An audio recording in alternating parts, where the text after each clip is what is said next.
Hi, everybody. Welcome to my first Screencastify reading for you all. We are looking at the passage Tea Time by W. M. Akers. Please follow along as I read to you.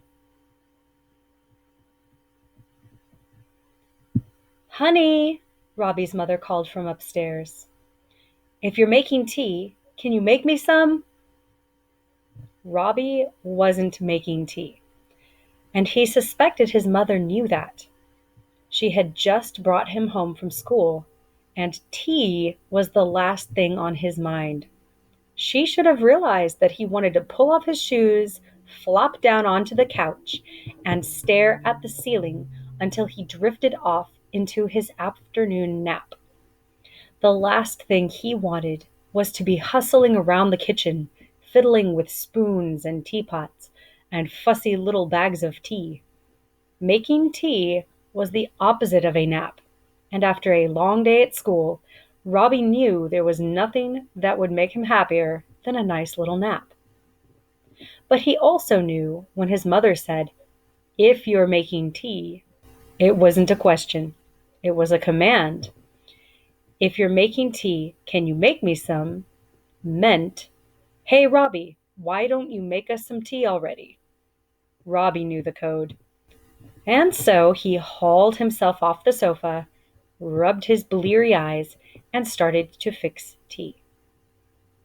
The trouble had started 6 months earlier, when Robbie decided to quit drinking soda.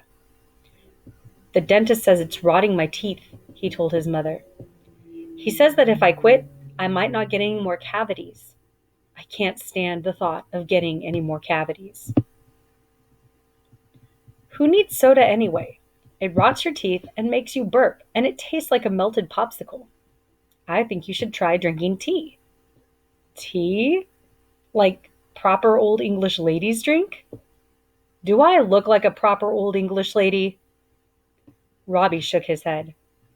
His mother wasn't old, she wasn't English, and she definitely wasn't proper. She dressed in long, colorful dresses, big floppy hats, and scarves that went all the way to the floor. She called herself a hippie, but Robbie had always thought of her as a goofball, kooky, but harmless. She called tea her bad habit, but Robbie couldn't think of a more harmless thing to indulge in. He rarely saw her without her rainbow mug clutched between her hands.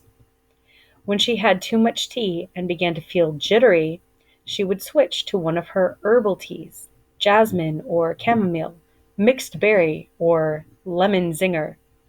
Robbie wondered what the appeal was. "It's got to be better for my teeth than soda anyway."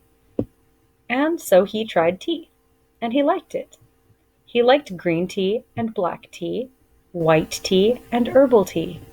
He liked it with lemon, and he liked it with milk. He avoided sugar. That was the whole point of quitting soda. But sometimes he added a little honey. And the more tea he drank, the more his mother drank too. He'd never thought it possible that Mom could drink more tea than she already did. But she seemed to have a limitless appetite. Every time he was about to sit down to do homework, watch TV, or take a nap, she would call from upstairs, "Honey, if you're making tea, could you make me some?" And he would get to work. "I'm starting to feel like Cinderella," he muttered to himself as he filled the kettle with water. "At least I'm getting good at this." He had become something of a tea expert. The first thing he learned was the difference between a tea kettle and a teapot. A kettle is what you put on the stove to heat the water. A teapot is what you put loose tea in and fill with boiling water to make tea. Despite what the song "I'm a Little Teapot" said, it was not a good idea to put a teapot over an open flame. It wouldn't get all steamed up and shout, Robbie knew. It would just explode.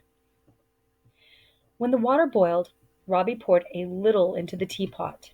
He let it sit for a moment, swirling it around before dumping the water out. Now the teapot was warm and wouldn't cool down the water when he filled it up. He scooped out 3 teaspoons of tea leaves, one for him one for Mom, and one for the pot, which just meant one extra, and poured the boiling water on top of it. It would take 4 minutes for the tea to steep. 4 minutes when Robbie could be taking a nap.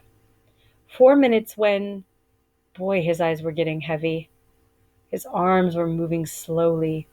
He wanted to be asleep more than anything in the world, or at least more than he wanted to be watching the second hand on the clock, waiting for the tea to finish. He poured a little milk in the bottom of 2 mugs. When 4 minutes had passed, he poured the finished tea into each one.